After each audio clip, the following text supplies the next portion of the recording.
Okay, hello, ladies and gentlemen. Welcome back. Good news is we have about 7 slides to go through, so I'm hoping that this will be my last recording. This is part 3 of the synaptic transmission lecture.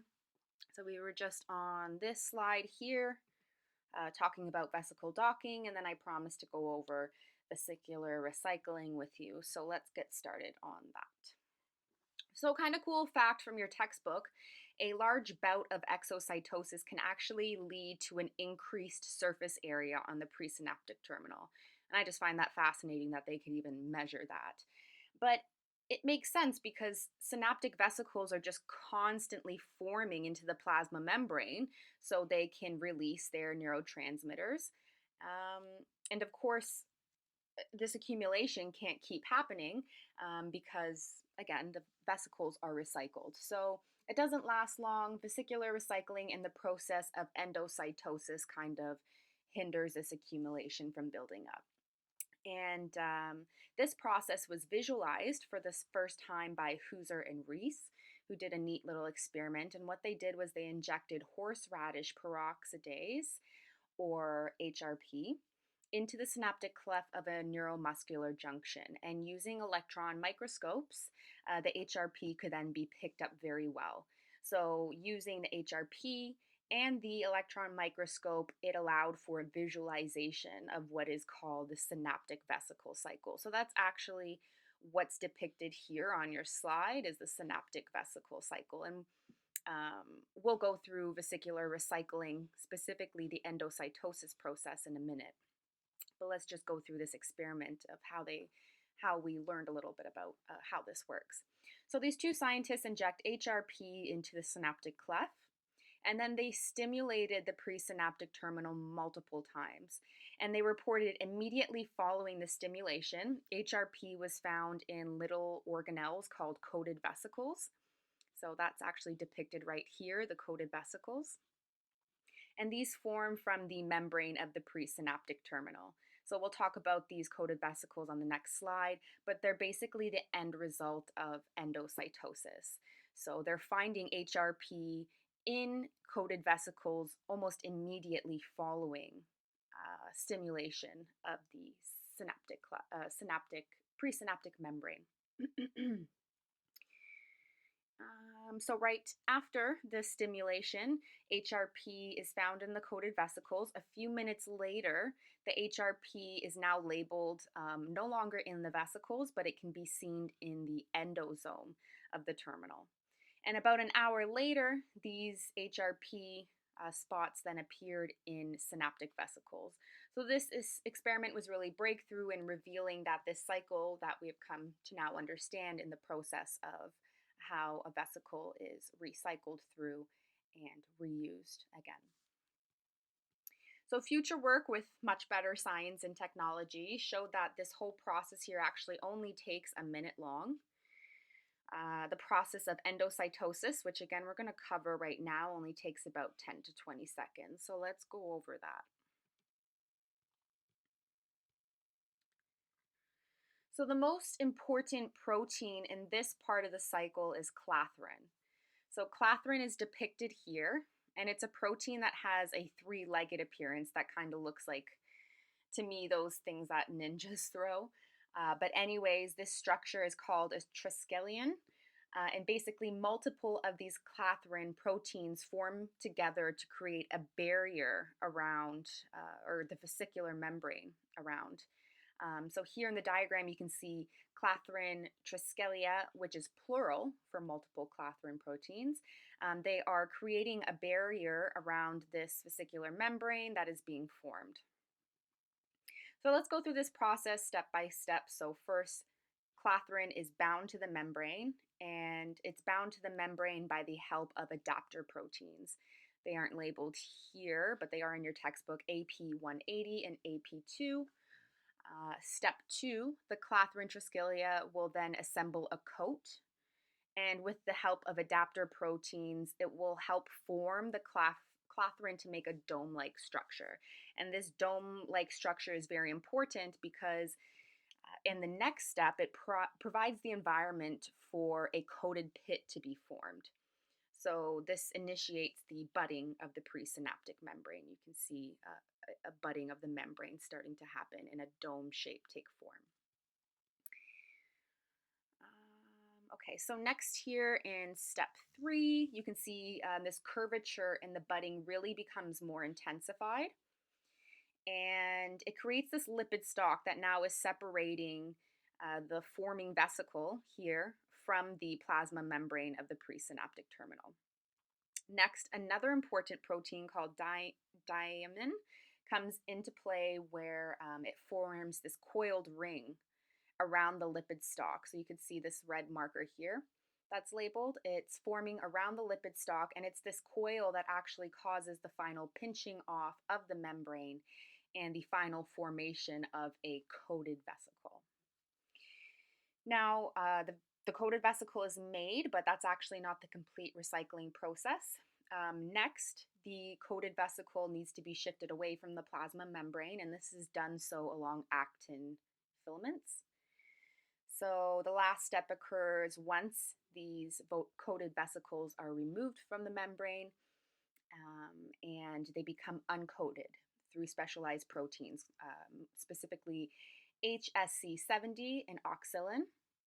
So it's this final uncoating of the vesicle by these two proteins that leaves you with the final uncoated, fully recycled vesicle that can now be reused. So that is the endocytosis process as I was describing before in a little more detail. Okay, a few more slides now.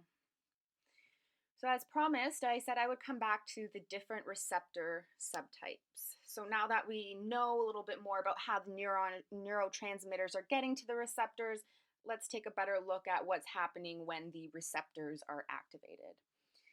So receptors for neurotransmitters are going to contain either an ion channel, as in the case of ionotropic receptors, or they're going to have an intracellular domain that indirectly alters the flow of ion channels. So these are metabotropic receptors, and as their name sort of indicates, metabotropic receptors use one or more metabolic steps in order to affect the flow of ion channels. So let's start with ionotropic receptors. So we have the postsynaptic membrane here, which contains the receptor. These red dots here are going to represent ions, and the green dots are neurotransmitter. So once the appropriate neurotransmitter binds to the ionotropic receptor, this causes the receptor to change its formation. It's actually going to change its shape and order and open in order to allow the flow of ions across the membrane into the postsynapse. So now let's look at metabotropic receptors. So over here, the metabotropic receptor is the pink one, and beside it you have an ionotropic receptor. So binding of the neurotransmitter to this receptor does not cause any conformational change, but instead it's going to activate G proteins that are bound to the receptor. So here's the G protein highlighted here. You can see different subunits of it. And this is why these receptors are commonly referred to as G-coupled protein receptors, because the G proteins are actually a very important part. Once they're activated, different subunits of the protein then go on to directly affect the ion channel, or they're going to clash with enzymes and create second messengers that will then go on to affect ion channels. So a signal either from a second messenger created from the G protein or the G protein subunit itself is going to interact with the ion channel, causing it to open and allowing ions to flow across the membrane into the presynapse. So the moral of the story, it's all really about the flow of ions, just how the channels are manipulated depends on which type of receptor.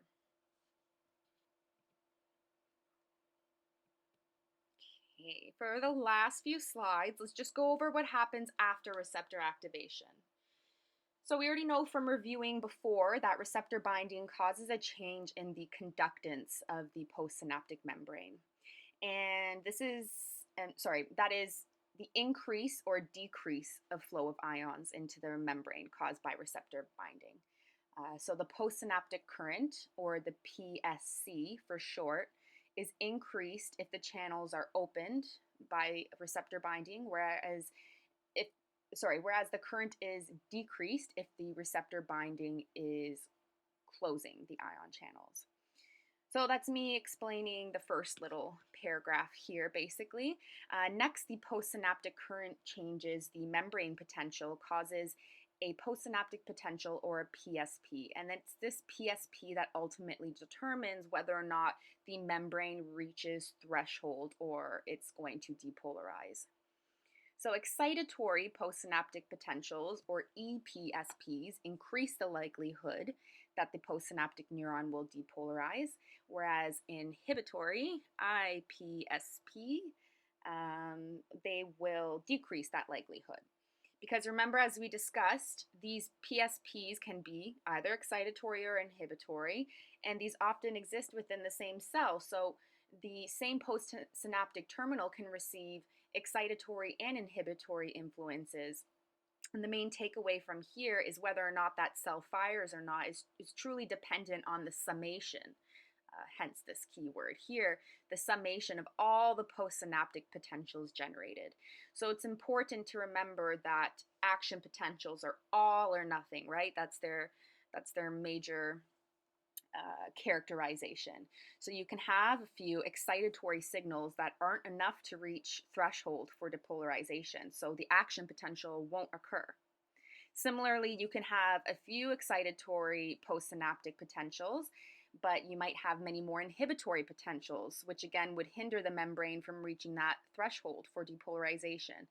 So again, the main takeaway is it's the summation that needs to be considered of all of these potentials together that determines whether this cell, this postsynaptic cell, is now going to pass along an action potential itself. So let me describe this diagram just for a second from your textbook. So this is a neuron here that has microelectrodes on it, and it's going to record multiple postsynaptic potentials. So you can see there's two excitatory synapses that it's measuring, as well as one inhibitory synapse. So the excitatory synapses are E1 and E2, and since there's just one inhibitory synapse, they just call it I here. So let's take a look at the process of summation a little bit better using this technique on the next slide.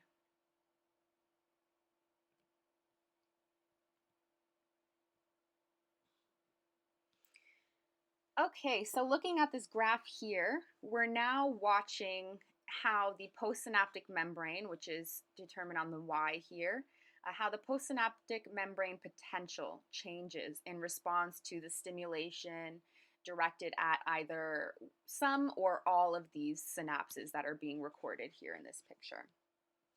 So at the beginning, with no response, we see that the resting membrane potential is sitting at its nesting potential spot around -60 here. Now when E1 or E2 from the diagram are stimulated individually, this produces a subthreshold excitatory postsynaptic potential. So here just showing you the excitatory potential, but it's not reaching threshold, so you're not seeing an actual action potential being produced. So that's because either E1 or E2 is being stimulated. So next, stimulation was sent to E1 and E2 at the same time, and this simultaneously, and this was able to surpass the threshold and produce an action potential. So this is outlined in the blue color here. So again, this highlights the importance of signal summation. Now, if you stimulated the inhibitory synapse, the graph shows that the neuron actually becomes hyperpolarized, meaning the threshold of the membrane actually becomes a little bit more negative for a moment. Summing the, oh, sorry, 1 second, guys.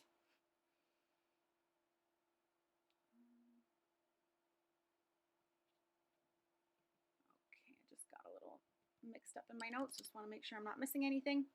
Okay, so finally, if you stimulate E1 and I at the same time, This is going to reduce the amplitude of the excitatory postsynaptic potential that was evoked over here. So remember when we just excited E1 or E2, we had this EPSP.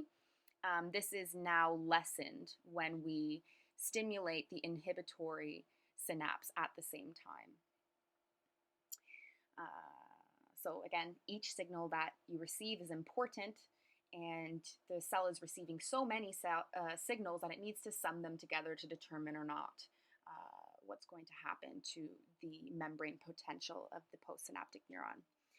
Finally, when E1 and E2 are stimulated, remember we see this action potential occur. However, when we stimulate the inhibitory synapse at the same time, this reduces the ability for the membrane potential to reach threshold, and therefore it's an all or nothing response, right? So no action potential is produced since it did not reach that threshold. Okay. And this last slide here, it's basically just a summary. That's at the end of your chapter, and it's an overview of what we just learned about postsynaptic signaling. So let's just recap this together. So first, neurotransmitters are released from the presynaptic terminal. They bind to receptors on the postsynapse. The binding will cause ion channels to open or close, and this change in ion concentrations is going to alter the conductance of the postsynaptic membrane and cause a current flow. This current flow, of course, is going to change the membrane potential and either excite or inhibit postsynaptic cells as determined by the summation of all the responses. So ultimately, it's this tug of war between excitation and inhibition that is constantly occurring, and the cell determines whether the cell is going to reach threshold or not. If it doesn't fire. If it reaches threshold, it does fire, again going back to that all or nothing rule of the action potential. Okay, so that's all I have for you guys, and before I go, I just wanted to thank you for listening to multiple videos for this lecture. Sorry if it caused any problems. It's just the way that my computer was allowing me to record the lecture. So I know I touched on all the important points of this chapter. Hopefully everything was very clear, and if not, please email me as stated before.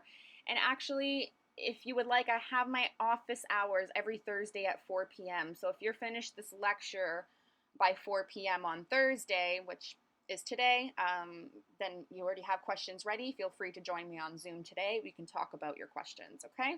So thank you again, class. It was a pleasure, and have a great rest of your week, and take care.